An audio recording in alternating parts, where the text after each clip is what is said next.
So, listeners, we had recorded this episode 9 or 10 weeks before we went to air it.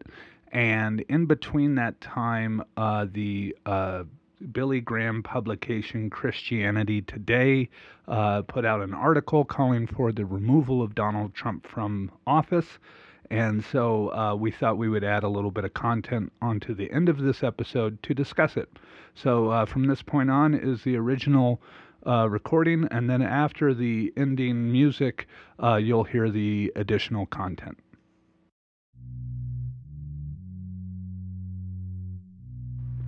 All right, everyone. Today we have a topic that is kind of a continuation from a previous one that we're excited to do, that I know John has been praying to do for a long time. And so, John, why don't you let us know what are we going to be doing and covering today? So we talked about in our first episode ever recorded about the percentage of people that consider themselves to be religious on the decline, but we really didn't get into what motivates them in the polling station. So I wanted to take a look at how they vote, and one specific group, the white evangelical group, who seems to have an overwhelming support of Donald Trump. So I thought it might be interesting if we kind of look at the numbers and see how and where that support is coming from. You're listening to It Might Be Interesting with your hosts, Josh Levy and John Walsh. Now, there's an endless amount of information out there on any given topic. And sometimes you just need somebody who can extrapolate it in a way that might be interesting. So, John, why don't we take a look at a breakdown? Do you have the ability to give us kind of a breakdown of some stats? Who's religious, what religion, what part of the country? Sure. So the Pew Research Center did a religious landscape back in 2014, and they kind of broke down state by state how many people are religious and what religion do they fall under. So the entire country, about 70%, claims one branch of Christianity versus another. And out of that, 25% fall into that evangelical category. Within the evangelical category, you have groups such as Baptist, Pentecostal, non-denominational. It's more about, like I said earlier, a literal interpretation that kind of pushes it. But, you can see on this document I just shared with you that there's various different breakdowns of other religions. And I think, if you look at some of the religions that, you see kind of what I call a door-to-door religion, where they knock on the door and Right. spread the word. Right. Like Mormonism, it only ranks at about 1%, just under 2% of the entire country. Whereas Jehovah's Witness is below 1%, it's at 0.8. So it's not a huge portion of it. You see more of it shifting within that Catholic realm and evangelical realm. Oh, okay. Because, yeah, it looks like nationwide we have roughly 25% of the American population defines themselves as evangelical Protestant. Correct.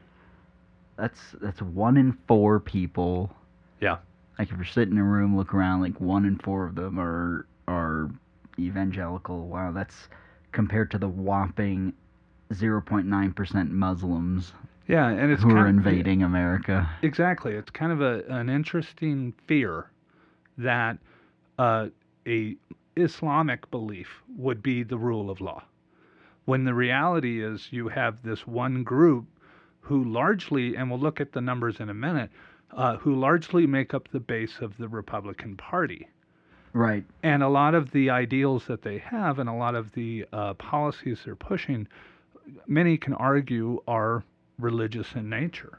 Well, let me ask you this. Do you believe that there is any validity in that feeling they have, considering the fact that if you total people who are non-Christian, whether it's Jewish, Muslim, Buddhist, Hindu, other world religion, or unaffiliated, atheist or agnostic, if you add those up, that comes out to about 27%, 28%. Um, that's 1 in 3. That's kind of, I mean, 27% is higher than the 25% evangelical. Like, if you are an evangelical, I hate to use this word because it's going to be like weaponized or used in the wrong way, but you're a minority Yeah. in America. However, the difference is that the, evangelicals aren't a monolith, but they do kind of vote in more monolithic terms. They line up on one side of the political spectrum far more than the other. Uh, However, other faiths, such as Catholics, may kind of split between Democrat and Republican, same with Muslims, same with Hindus, and so on. But for evangelicals, a larger percentage of them, nearly 90%, line up on the political right. And if you think about the Republican Party having roughly 40% of their base, 40 is a conservative estimate, 40% of their political organization being this one specific religious group, eventually you have to go, well, what effect is that having on the party? Yeah, and I mean, do you think, if it's cool with you, I'd like to talk a little more about the history and the whole political. I hate to use the word pandering because it sounds almost like it's a voter base that shouldn't be spoken to. The word pandering sounds a bit negative, but for lack of a better term, the religious pandering to, or the political pandering to the religious right on both sides. It seems like maybe to a lesser degree on the left. The Democrats don't do it as much, but it seems like almost. Let's be real. A lot of politicians who run for office on both sides are not very religious. It's obvious. They don't care. They don't go to church. They, might pray if they're forced to at a dinner table. But when they get up to campaign, oh, thank you, God. God this, God that, God this, God that. I would agree with you up until about 2008 that was the case. I think what we see in the country is you have this one religious group who was invited into the Republican Party and told, hey, we're going to deliver on these social conservative things. And number one at the top of that list was abortion. And for 35 years or so, there was no movement. Right. There was, it was just false promise after false promise. What we saw with the Tea Party movement was that social conservative take the party over. So now when you hear religious rhetoric on the political right, I don't think it's pandering. I think that's who they are. And the analogy I always use is if you have a glass of water and the bottom 40% of it is, sugar or salt, how much is that going to affect the taste of the rest of the water? Yeah, it will. Big time. I mean, if that's your political organization, is 40% of it is social conservatives, and that is their number one motivating factor, it's going to affect, how they vote. So maybe what we should do is take a look at how they are voting and how they view this current administration. Awesome.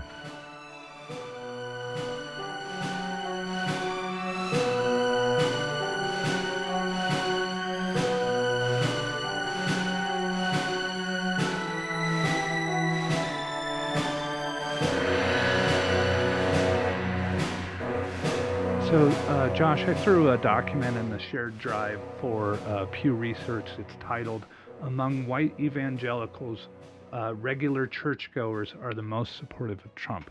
I'm sure you saw that. What did you find interesting about it? Man, I found out that looks like about 80%. Like that, I can't think of another divide that is that as strong as that. Yeah. 80% in favor of President Trump. But you've said to me it actually has fluctuated in the past, like specifically during the election. You said it was down and then it kind of went up. Yeah, what happened was Ted Cruz was the kind of the evangelical frontrunner, and he actually won Iowa, which is a state that's nearly 95% white, and of that white group, it's largely evangelical Christian. And I'm sure the Trump campaign kind of panicked after losing Iowa. So they started trying to figure out what's important to the evangelical crowd. And what happened was Trump in March of 2016 was going down to like 35% among evangelicals. And then in April of that same year, you saw him start going up again, and he was in the 40s, and he didn't stop going up all the way to the election. And when he was elected, it was 81% approved of evangelicals of Donald Trump. And two things happened that changed this. He started focusing on uh, what judges would get appointed by him. He produced a list of judges that he was intending, all of which were ultra conservative. And then, secondly, he went on Chris Matthews, and he told Chris Matthews that he believed that there should be some form of punishment for women who seek abortion services. Well, I have been pro-life. I know. What should the law? I know your principle. That's a good value, but well, what should be the law? This presidential election is going to be very important because when you say what's the law, nobody knows what the law is going to be. It depends on who gets elected because somebody's going to appoint conservative judges and somebody's going to appoint liberal judges depending on who wins. I've never understood the pro-life position. Do you believe in punishment for abortion? Yes or no? As a principle? The answer is that there has to be some form of punishment. For the woman? Yeah, there has to be some form. And this created a 180 effect among white Christian evangelicals who immediately started supporting him from that moment on. What you have to understand is that they have a belief within evangelical Christianity and in more like conservative Catholic circles that that God creates life in the womb, and that he imparts a spirit onto that embryo. And to remove that is an act of violation against God. And here's something that very few liberals will say. They are more than entitled to have that belief. And it's perfectly acceptable for them to have that belief. The issue is that that is not a scientific belief. It's not a legal belief. It's not a medical belief. It is a religious one. And we know it's a religious one because when those state senators stand up and say, I'm going to introduce a bill that all but eliminates abortion, what do they say? I believe that God creates a child in the womb. And then when the governor goes to sign it, what does he say? I believe that God created a child in its mother's womb. And then the ACLU sues them, and what do they say? They say he said that he believed that God creates a child in the womb. That is a religious law, and it needs to be removed. This is why they keep losing that argument. And their solution to it isn't, well, maybe we should refine our argument, maybe we should go back to the drawing board. No, their solution is, let's get rid of those judges. Let's get judges in there that see it our way. So you think Republican candidates are going to be following suit with Trump, even though it is like a majority share of a diminishing, but it seems like if you want to win the Republican primary, that's what you got to do. Yeah, and I don't think that, I mean, this particular group has shown no flex in their stance behind Donald Trump. I mean, one survey that I saw showed that 99% of evangelicals are against the impeachment and removal of Donald Trump. It doesn't matter what he did. They have this one objective. And I hate to say that they're single issue voters. They're not. This is just by far the number one issue. And there's a reason for that, and we'll talk about that in a minute. But, their primary goal is to achieve this one benchmark. And Trump is their ticket to do so. Jeez, and I mean, I read recently that after his decision to kind of withdraw and abandon the Kurds, a lot of evangelicals were not happy about that. But Yeah. it was, they weren't happy for a weekend. He lost support for a weekend, and then it was back to... It was a rash. It was a minor irritation. Yeah. Because his numbers are still tight within that group. is there anything he could do that would cost him their support, aside from being like, you know, full funding for Planned Parenthood, you know, which would obviously make him lose their vote? But is there anything else? I mean, is that really like, is that, I hate to say it, but is that all it takes in order to secure someone's vote? When you have somebody in the White House who is morally and criminally compromised, and you can take advantage of that person to get what you want, I don't see them, letting up anytime soon. The evangelical crowd, I don't think they're dumb. I think that they realize, hey, this guy's not one of us. He's just saying, he'll support us, and that's all we really need, right? So they have him kind of over a barrel, and that barrel is, hey, you need to put these judges through, or we remove you. Right. It's and who do they have waiting in the wings? Mike Pence, who is one of them. Oh yeah, Mike Pence. He wouldn't. That's the one reason why. On kind of a side note, I am not one of the impeach Trump, out in the streets chanting for it, because I'm like, guys, you realize who would become president next, right? Like, it's not like we would have super liberal environmentalist Mike Pence.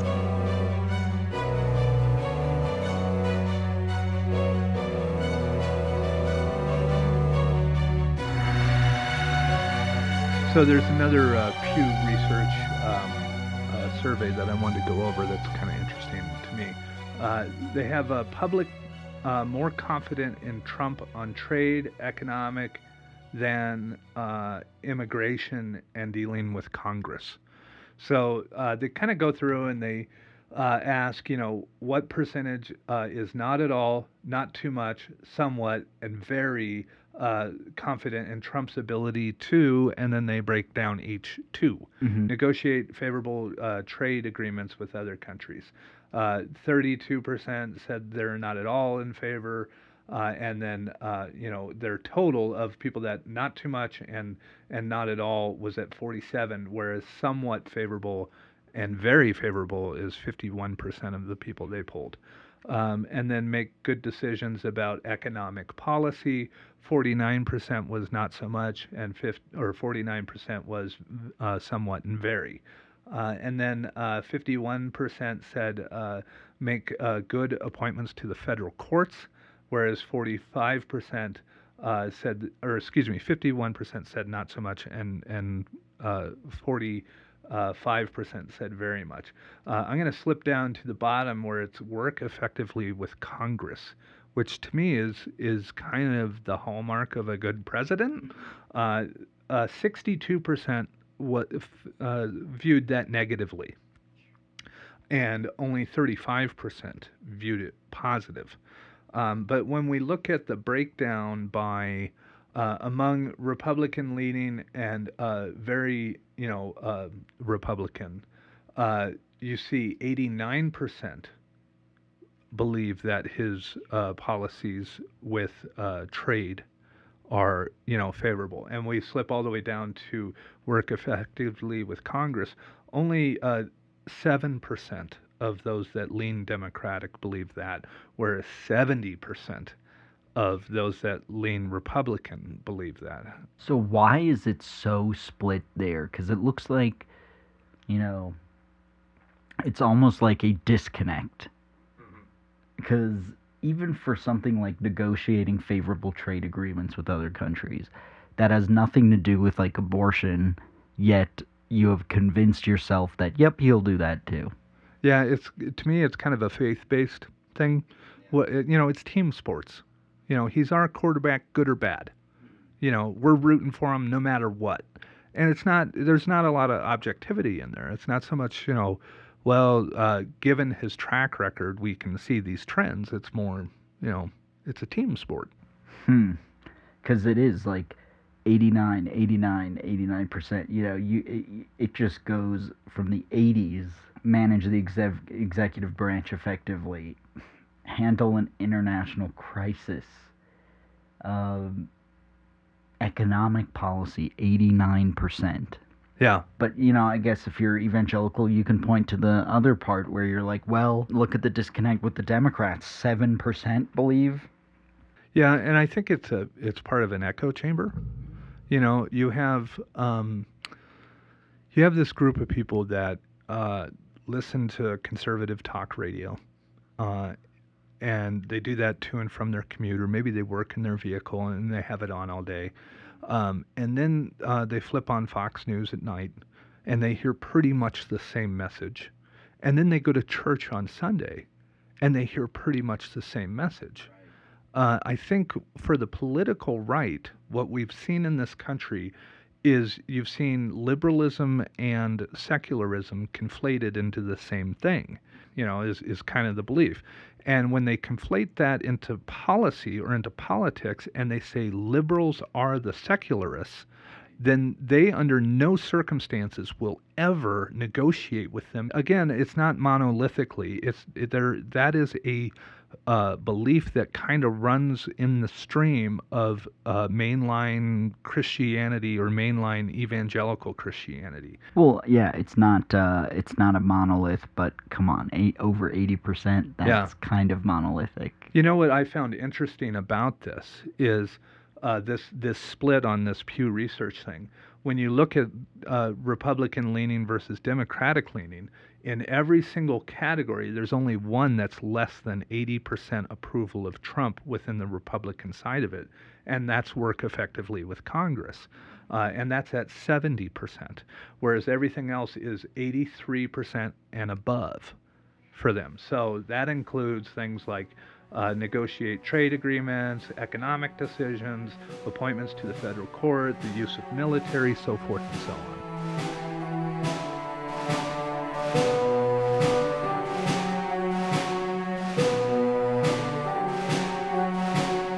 John, there's this article you found that I thought particularly was very interesting, and it kind of separates age groups. Yeah. And, their belief and their support of particular party. Do you want to kind of describe this a little more? Yeah, what it's talking about is Trump's support among evangelicals, and they break it down by age demographics. And so I'm going to start with the older age first. So 45 and over, about 55% are very favorable of Trump's policies, and 25% are somewhat favorable. So that's a total of what, 80% of evangelical members that are over the age of 45, whereas 5% are somewhat unfavorable, and 14% are very unfavorable, and only 2% didn't know for sure. Among 18 to 44-year-olds, those numbers drop rather significantly. So only 25% between 18 and 24 are very favorable, as opposed to the 55% in over 45. And then somewhat favorable, 36%, opposed to 25. So if you take those two together, that's 51% of younger evangelicals are somewhat or very favorable, as opposed to the 80% of over 45. But then we look at the unfavorable, and those numbers are a stark contrast to the over 45. So 13% are somewhat unfavorable versus 5%, and then 22% are very unfavorable, as opposed to 14%, and then 5% are unsure versus the 2%. Mm-hmm. And to them, they probably feel like oh, they're losing people, even though these are evangelicals already. Like, they're white evangelical kids. They have not demonstrated they are leaving. In fact, if they're evangelical, they have demonstrated all but they are leaving. Right. Yet they probably feel like they are losing people and they are under attack. Yeah, they're losing agreement with some of their more hardline cultural policies among younger voters, and I think there's a reason for that. Yeah, and I think this is something I also feel with all forms of extreme orthodox religions, conservative extremism in religion. It's like you feel like you're under attack. Yeah, I'll be honest, you are. From within. It's because you're, that 16-year-old, 18-year-old, 21-year-old college kid who goes to church and really does believe the teachings of Jesus and everything like that, which is great. Good for you if you do believe. Like, you do you. They show up and then they suddenly hear the pastor say something negative, disparaging about the LGBT community, and they're going, well, my best friend is LGBT, or, you know, this kid in my class who maybe isn't their best friend, but they're like, they're really nice, they're cool. Like, what? Why should I feel this way? It's like, you know, it's not the atheists pounding on the door with torches trying to burn your church down. It's from within. You are under attack from your own, like, pastors and your own beliefs driving people out of the church. And when the Mormon Church took an even more hardline stance vocally about LGBT and that Prop 8. Yeah, Prop 8, and then a ton of young people, LGBT and not, who were Mormon, protested and said, we're leaving the church. And then they said, oh, well, look, we're under attack by the liberals. No, you did this to yourselves. Like, there is an easy solution. Just don't, you know, preach that stuff, anti-gay. Like, if you don't want to marry a dude, don't marry a dude. Like, Yeah, let me push back on that just a little bit. okay. It's not so much that they preach it. It's that they try to implement it as public policy. Right. And that's where they're losing. To me, I kind of see it like they bring a dirty diaper into the boardroom and smack it on the conference room table and say, everyone deal with this. Right. It's like we've already dealt with that. Yeah. The government has no responsibility on that. Yeah. You know, what is it they're really asking? If you really boil it down to its most basic issue, what is it they're asking on the gay and lesbian community thing? They're saying they want the government to care what gender is marked on the marriage license form. Right. That's all it boils down to. And the government goes, we don't care. You know, and then they say, well, that attacks our beliefs on, you know, the sanctity of marriage, and that attacks our beliefs on, you know, we're entering into Sodom and Gomorrah territory here, right? So that is the attack they believe. But they never stop to think, well, how does that attack the people that are part of that community? So let me give you a perfect example, a recent one. If you look at the North Carolina transgender bathroom law, this is not a bill that was brought to the attention of Congress by the non-religious community. Right. I think all of us can agree on that. Yeah. And the problem with this bill, again, the dirty diaper on the conference room table, was how on earth can we enforce this? How do we check to see if somebody is the gender they were born as? Do they have to carry their birth certificate? Do we look at their genitals before they enter the bathroom? It's even more discriminatory than having a sign above a bathroom door that says blacks only. Right. If you think about it, it's even more intrusive. It is more bigoted to have that law. But when the federal government said, absolutely not, we're not even discussing it, what was the reaction? We're under attack. It's like, no, you brought that issue to us. We pushed back, and you said, this is a violation of our religious belief. Yeah, and they're saying, like, why are you forcing it down our throat? No, we're not. We're not. Like, this was, and there were police chiefs there was a police chief in South Carolina, or North Carolina, who said he'd been on the force for 28 years, and he was asked, when was the last time, or how many times have you received a call from a retail or whatever, an issue of someone pretending to be trans going into a bathroom? And he was like, never. Anyway, like, the whole point there is, I think it is almost people need to think about the returns. Is it a diminishing rate of return, and is the appropriate result to double down on it? Because you're even losing people.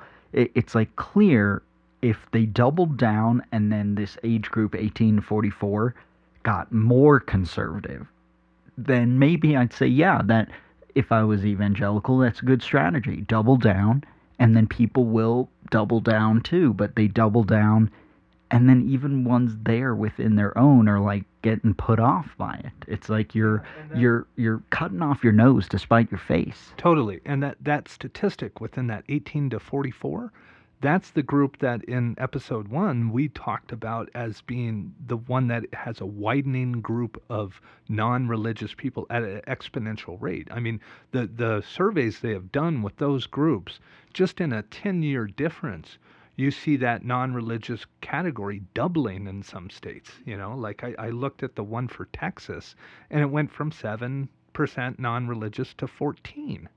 And it's like, in Texas.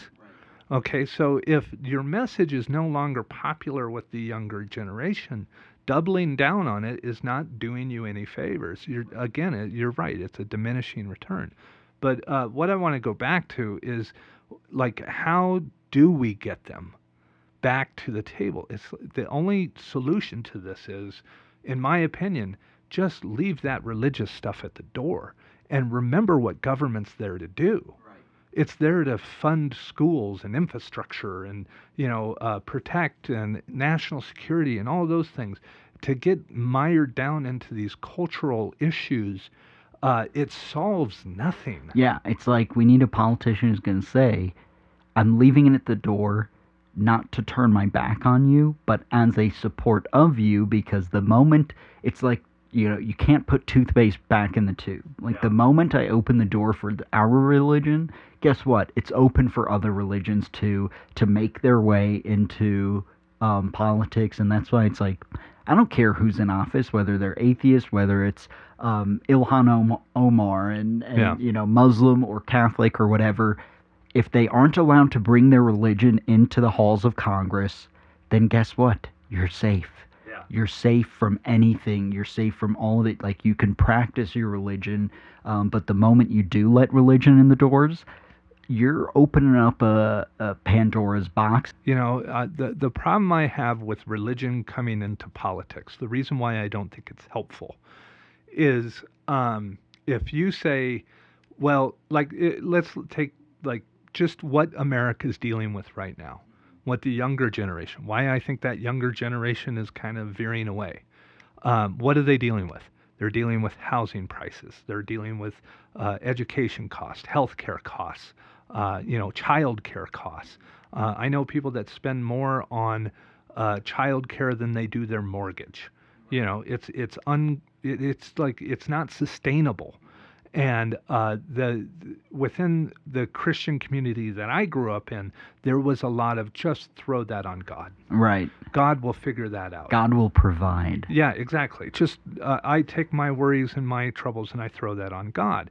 Well, the problem is that they're throwing the things of government onto God, and they're throwing the things of God onto government. Right. And they're saying, government, fix the gay thing, fix the transgender thing, fix the abortion thing, which is all personal, right? But and then they're ignoring the greater issues to the country. They need to switch the two. Right. And they need to say, government, fix the price of health care, fix the price of college education. If they joined us in that battle, it would be so much more productive and so much more would get done in Congress. And I believe fewer people would be leaving the church, because if every year I'm going, Jesus, take the wheel. God provides. That's the message. God will provide if you put faith in God. And it's like, well, you know what? The last 3 years I put my faith in God, and now this year, suddenly I need to go get a second job in retail to pay my mortgage. Right. And every year you're told, oh, God will solve it. God will solve it. But guess what? It ain't getting solved. So either... And at the same time, if you're viewing the people that want to take care of those things as being evil, right, and not worth negotiating with, I mean, it's just like, that is why this country has ground to a standstill on policy. Yeah. And to point it out, I just want to point this out, to point out that is what's happening is not biased. It is a reality. This one group has pulled a political party off to the side and said, you will deal with our issues that we care most about, and under no circumstances are you allowed to negotiate with the other side.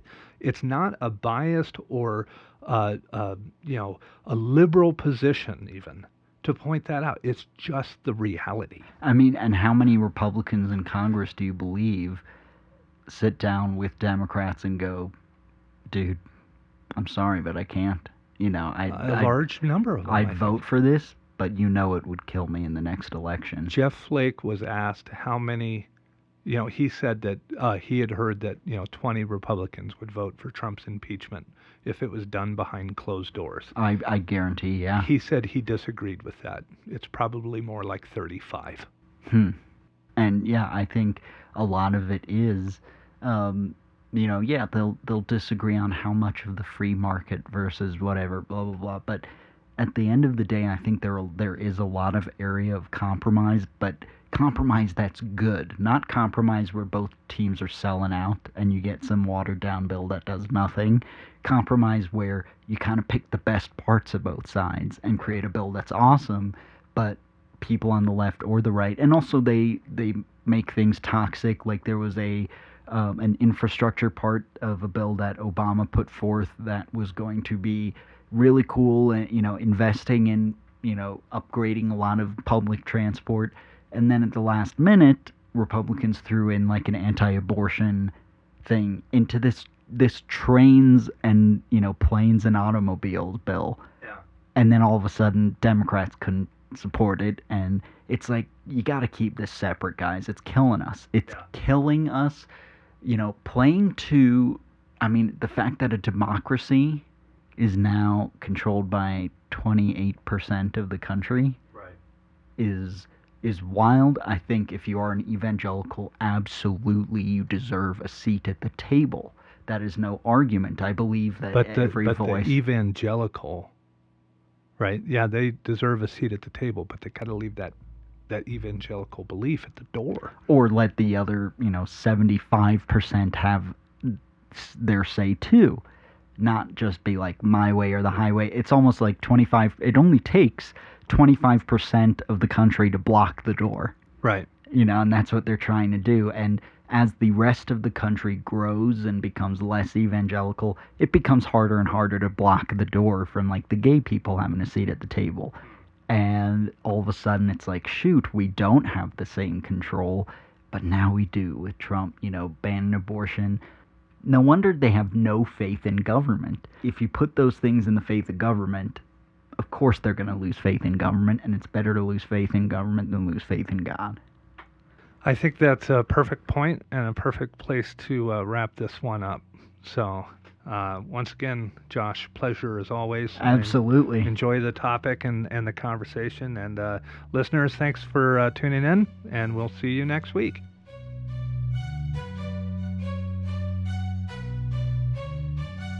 You've been listening to It Might Be Interesting. Please join us next time. And we'd love to hear any thoughts, questions, feedback, and even episode suggestions you might have. So if you do have any, please send it over to thoughts@itmightbeinteresting.com.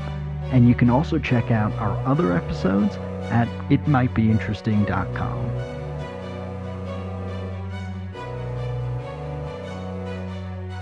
Yes, it's hard to feed my kids. My crops are dying, but Jesus, you got this, right? Cool. Thanks, buddy.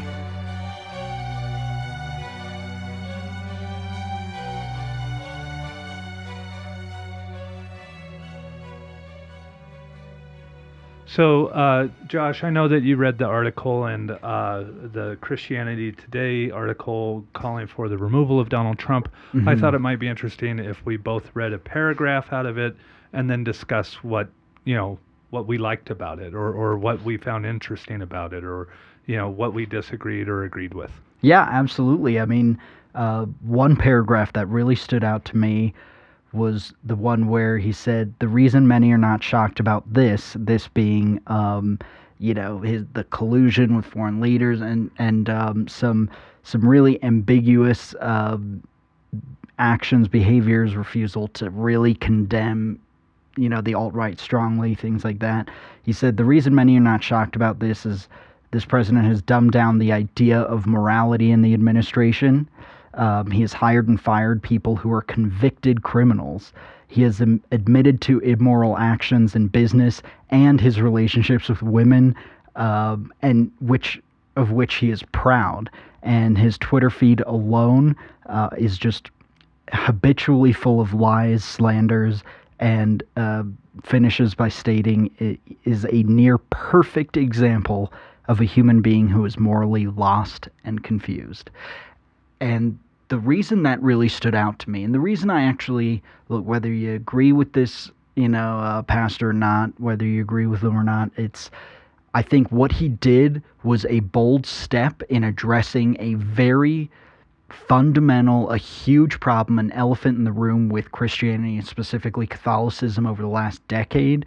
And, they do pride themselves in morality. Jesus was a very moral person. There are a lot of things that are very moral in the Bible, but then you have the priest scandal with sex scandals, and then you have, there's been a lot of financial scandal. There's, a lot of people are starting to question the morality when it comes to their stance on gay marriage and things like that. They are kind of at this morality crisis. Right. And to me, it seemed like he was finally standing up and saying, we really have to step up our moral standards. Yes, he is anti-abortion.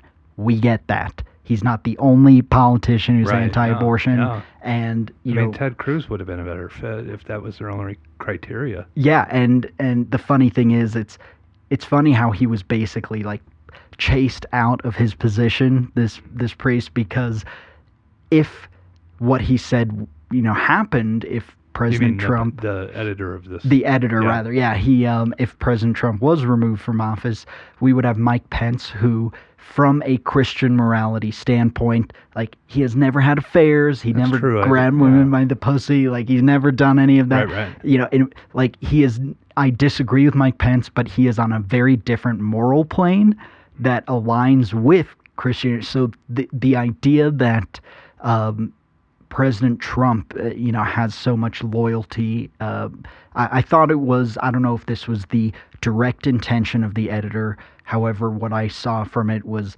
finally someone saying, look, we gotta stick to the moral framework. So I'm glad you brought that up, because the paragraph that I picked was the last one of the article. Oh, okay. And it says, to use an old cliche, it's time to call a spade, and to say that no matter how many hands we win in this political poker game, we are playing with a stacked deck of grossly immoral and ethical incompetence, or gross immorality and ethical incompetence, excuse me. And just when we think it's time to push all our chips to the center of the table, that's when the whole game will come crashing down. It will crash down on the reputation of evangelical religion and on the world's understanding of the gospel. It will come crashing down on a nation of men and women whose welfare is also our concern. I take exception with this comment. And the reason why, if you were worried Donald Trump was going to destroy your brand, that should have happened during the Access Hollywood tape. Right. Okay, but when that came out, you had a series of women that were accusing him of assaulting them in a very specific way, and then that tape confirmed that that's what he does. Right. They were saying he groped me, he grabbed me, he pinned me against the wall, he started kissing me, he touched me inappropriately, and then a tape comes out of him bragging about that very same thing. Right. Like, the accused should have the right to defend themselves when he was given the opportunity to defend himself, technically. And his defense was admitting guilt. So, yeah, if they're thinking they're pushing their chips to the center of the table, they've already done that. And this article, to me, is them going, hey, we may lose this hand. Right. That's how I saw this. I saw them going, it's either one of two things. Hey, we may lose everything, our reputation, our moral standing, our moral high ground, our ability to influence political leaders. Mm-hmm. Or he's thinking, okay, we got our judges, let's get rid of the clown. Right. I saw it one of those two ways. The second way is a little more cynical, in my opinion. But, I think that the bottom line of this article is it's too late. And we have been desperately waving at this community and saying, look at all of this stuff for 3 years. And now there's a crack in the dam. There should have been one 3 years before he got the nomination. That's my personal opinion. But if you're going to stake your morality and your moral high ground on a person, that person should never be Donald Trump. So, listeners, we hope you enjoyed the bonus content, and we will see you all next week.